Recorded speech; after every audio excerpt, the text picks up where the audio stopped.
Geçtiğimiz yıl 15 Şubat'ta kayyım atandı Van'a ve daha sonrasında yaklaşık olarak 305-306 gün öncesinde ise yine sizler işçiler işten atıldınız Van'da. Daha önceki kayyım pratiklerinde de gördük. İşçiler yine işten atılıyorlardı. Yerlerine ya Türkiye'nin farklı yerlerinden getirilenler ya da kayyıma yakın isimler işçi olarak atanıyorlardı. Sizler de direnişine de devam ediyorsunuz. Peki bu politikaları sizler nasıl buluyorsunuz işçi olarak? Sizleri dinliyoruz.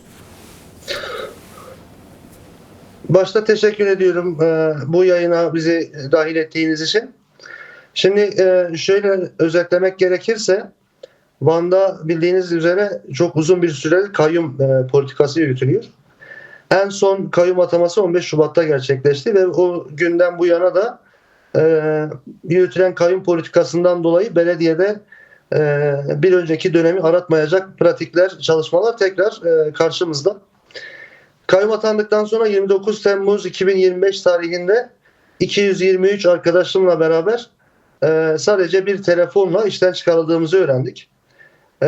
İlk etapta zaten bildirim falan yapılmadı. Resmi bildirim falan da yapılmadı. Evet. Sadece telefon açılarak işte iş akdiniz feshedilmiştir, yarın işe gelmeyin tarzında böyle basit bir yaklaşımla işçi kıyımı yapılarak işimize son verildi. 223 işçi bugün 306 gündür direnişte. Şunu da belirtmek isterim tabii, bu 223 işçi aslında Van'daki ilk kayyum döneminde işten atılan arkadaşlarımızdı. İçinde olduğum yaklaşık 1000'in üzerinde bir arkadaş grubu ilk kayyum döneminde işten çıkarılmıştı. 31 Mart seçimlerinden sonra Abdullah Zeydan ve Neslihan Şener'in seçilmesinin ardından bu işçilerin büyük bir kısmı tekrar işlerine geri döndü. Evet. Bütün resmi prosedürler tabii yerine getirilerek bu işçiler başladı. Gerek güvenlik soruşturmalarının takibi, gerek resmi bildirimler, gerekse mülakatlar, bütün resmi prosedür uygulanarak, işletilerek bu arkadaşlar işe başladı. Sonrasında kayyumdan sonra bu önceki dönem alınan arkadaşların içerisinden 223 işçi belli bir kodla işten çıkarıldı. Kod 22 ile çıkarıldı. Herhangi bir devlet dairesinde çalışamaz diye bir ibaresi var. Aslında güvenlik soruşturmasının olumsuz gelmesinden kaynaklı çıkarıldığımızı biliyoruz. Şimdi bu durumda biz tabii ilk günden itibaren direnişimize başladık. Evet. Mahkeme süreci başladı. Mahkemelerde, yerelde mahkeme süreci bitti, tamamlandı. Bir kısım arkadaşımız yerel mahkemede olumlu karar aldı. Bir kısım olumsuz karar aldı. Şu anda İstilaf Mahkemesi'nde dosyalar görüşülüyor.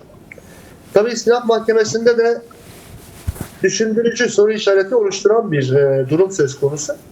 Yerel mahkemeler işe iadeyi olumlu olarak kazanan arkadaşlarımızın istinaftan sonuçları net gelmeye başladı.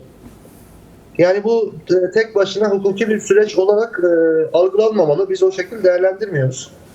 Mahkeme süreci tamamlandıktan sonra tekrardan olumsuz sonuçlanmalardan sonra tabii Danıştay'a kadar bir hukuk süreci başlatılacak. Yalnız şunu belirtmek istiyorum. Evet. Bu 223 işçi aslında ATM çalışanı değildi. ATM memuru değildi. Her bir arkadaş yapmış olduğu işte son bir dakikasına kadar böyle yürekten, severek işini yapan arkadaşlarımızdı. 223 işçinin çıkarılmasının ardından Büyükşehir Belediyesi'ne birçok işçi alımı yaptı. Evet. Bu alınan işçilerin de biz daha önce de dile getirdik, etkinliklerimizde de dile getirdik. Alınan işçilerin hepsinin torpille mutlaka birilerinin yakını olmasından dolayı işe alındığını da biliyoruz. Evet. En son bundan kısa bir süre önce Büyükşehir Belediyesi, İpek Yolu Belediyesi'nin önünde çadırda uzun bir süredir eylem yapan çıkarılan işçileri aldı. Şimdi bu işçilerin alınması da aslında başlı başına bir hukuksuzluk. Bu işçiler seçimden önce, 31 Mart'tan önce, bir gün önce, yarım saat önce, bir hafta önce işe alınan, iş kriterlerine uymayan ve seçimden sonra çıkarılan işçilerdi. Ama gelin görün ki Büyükşehir Belediyesi onların çalışmasını uygun gördü ama bizim görmedik. Bu işe alımları yapan da kayyımdı değil mi o dönem? Onu da hatırlatalım izleyicilerimize. Tabii yine kayyum dönemi. Şimdi böylesi bir durum söz konusu. Yani bizim 223 işçinin yerine yüzlerce kişi alındı. Evet. Ama bu yüzlerce kişinin alımı da şunu net bir şekilde dile getirebiliriz ki hukuka uygun bir şekilde değil. Evet. Yani bizim 223 işçinin arasındaki her bir arkadaşımız en az 5 yıl, 6 yıl belediye pratiği olan arkadaşımız. Ama şu anda mesela alınan işçilerin en fazla 5 ayı geçmeyen bir pratiği olan insanlar. Yani burada siyasi ideolojik bir yaklaşımın olduğunu görüyoruz. Açıkça karşımıza çıkarılıyor. Bu yönde bizim de eylem etkinliklerimiz ilk günden beridir devam ediyor. Bundan sonra da devam edecek. Açıkçası muhatap bulamıyoruz. Yani biz bu sorunun çözümü için muhatap bulamıyoruz. Belli bir süre önce biz Ankara'ya bir heyet olarak gittik. Evet. Komisyon çalışmalarının olduğu dönemde gittik hatta. Mecliste grubu bulunan bütün siyasi partilerin grup başkan vekilleriyle görüştük. DEM Parti eş genel başkanlarıyla görüştük. Hakkımızı, hukukumuzu burada aramaya geldik dedik. Ama orada yaptığımız çalışmalar da sonuçsuz kaldı. İktidar tarafından, iktidar kanadından olumlu bir dönüş yapılmadı. Peki iktidarla görüşebildiniz mi? Orada siyasi grubu bulunan herkesle görüştüğünüzü söylediniz. Resmi görüşme olmadı. Grup başkan vekillerinden randevu alamadık. Resmi bir şekilde değil ama bireysel ilişkilerle bir temasa geçmeye çalıştık açıkçası. Evet. Ama yapılan girişimler, görüşmeler de sonuç vermedi. Yereldeki, yine Ankara'daki bütün sivil toplum örgütlerini mevcut sürece dahil etmeyi, içinde bulunduğumuz süreci anlatmaya elimizden geldiğince çalıştık. Başarılı olduğumuza inanıyoruz ama dediğim gibi aslında muhatapsızlıktan kaynaklı, Evet. biraz daha hukuksuzluğun artık arşa çıkmasından kaynaklı mevcut gidişatın devam ettiğini söyleyebiliriz. Tabii şunu da belirtmek isterim. Eğer sorunuz yoksa, vaktim varsa birkaç Sayın şey daha Aslan, belirtmek isterim. şunu sormak istiyorum aslında. Evet, siz 2016 yılında kayyımla işten çıkaran 223 işten bir tanesiniz aslında. Yani ikinci sefer yine bir kayyım pratiğiyle işten çıkarıldınız. Evet. İkisi arasında bir denge de var aslında. Çünkü 2016 öncesinde yine bir süreç vardı, bir barış süreci vardı. O süreç içerisinde Van Belediyesi'ni o dönemki yine farklı bir siyasi parti kazanmıştı. HDP ismiyle bir siyasi parti kazanmıştı. Yine onun gelinden gelen DEM Parti de 2024 seçimlerinde Van Belediyesi'ni kazandı. Ancak aradan bir yıl geçmeden tekrar yine farklı bir kayyum uygulamasıyla işten çıkarıldınız. Şimdi yine bir barış süreci içerisindeyiz ve sürekli olarak iktidar kendi adına açıklamalar yaptığı zaman işte halkın bu sürece güvenmesi gerektiğini söylüyor. Siz de bu savaş politikalarından belki de en çok zarar gören kesimlerden bir tanesiniz. Siz ve 223 işçinin yanı sıra bir de aileleriniz var Van'da. Peki siz nasıl süreci görüyorsunuz? Bir barış süreci içerisindeyiz. Evet, ben de zaten ona değinecektim. Şimdi şöyle, bu 223 arkadaşımız yaklaşık 7 yıldır işten çıkarılan arkadaşlarımız da aynı zamanda. Ben mesela daha önceki süreçte 2017'de işten çıkarıldığımda mülakattan başarısızlıktan dolayı çıkarılmıştım. Tam 5 mülakata girmiştim o zaman. Her mülakat sonrası mahkemeyi kazandık ama her mülakat sonrası mülakattan elendi diye böyle sudan geçici bahanelerle 7 yıl boyunca boşta kaldık. O dönem şunu hatırlatmak isterim, önemli bir detay olarak görüyoruz. O dönemin yani kayyum döneminin genel sekreteri vardı.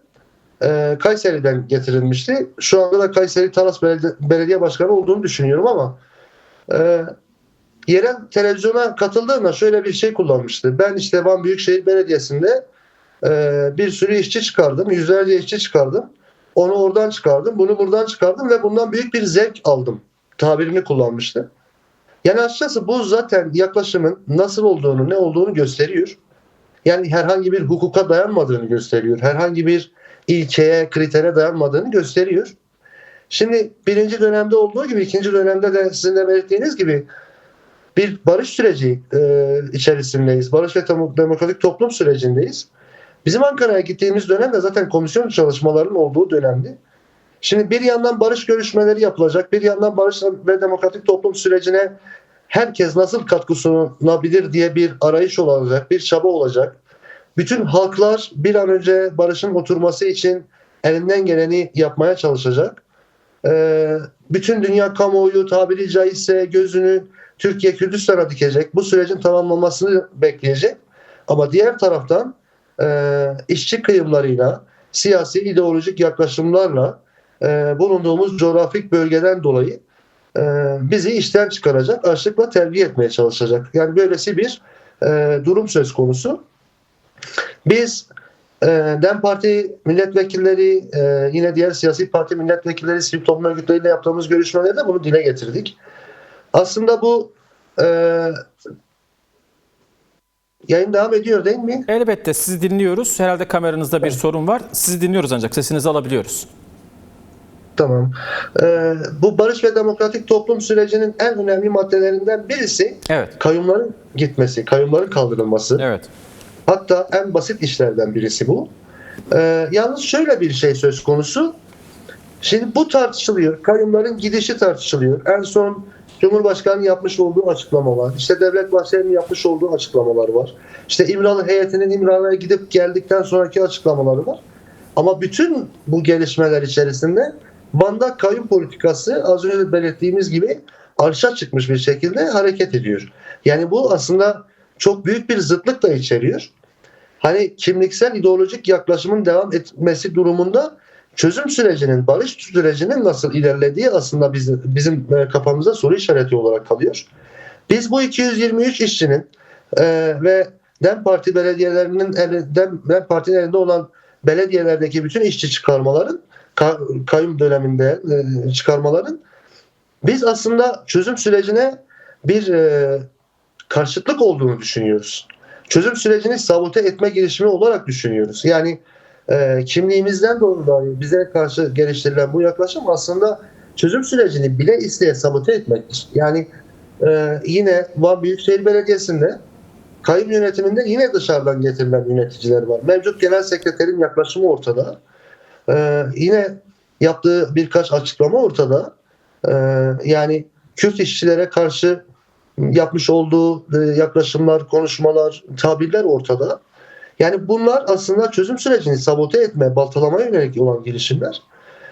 Aslında biz bir bütün hep beraber çözüm sürecini nasıl geliştirebiliriz diye düşünüyoruz. Ama karşı taraf, karşımızda bulunan muhatap bu şekil yaklaşmıyor. Öyle anlatabiliriz, öyle dile getirebiliriz. Ama şunu 223 işçinin her birisi en az 5 nüfusa hitap ediyor. Bu da binleri buluyor yani. Binin üzerinde bir sayıya hitap ediyor. Ve bu insanlar 29 Temmuz 2025'ten bu yana mağdur konumda. Ve bu siyasi görüşünden, kimliğinden, ideolojisinden kaynaklı mağdur edilmiş durumda. Yani bunun içinde bulunduğumuz barış demokratik toplum sürecine uymadığını biz bir kez daha dile getirmek isteriz aslında. Bu sorunun çözümü mevcut süreç içerisinde bir adım olarak da görülebilir. Biz böyle yaklaşıyoruz, bu şekilde değerlendiriyoruz.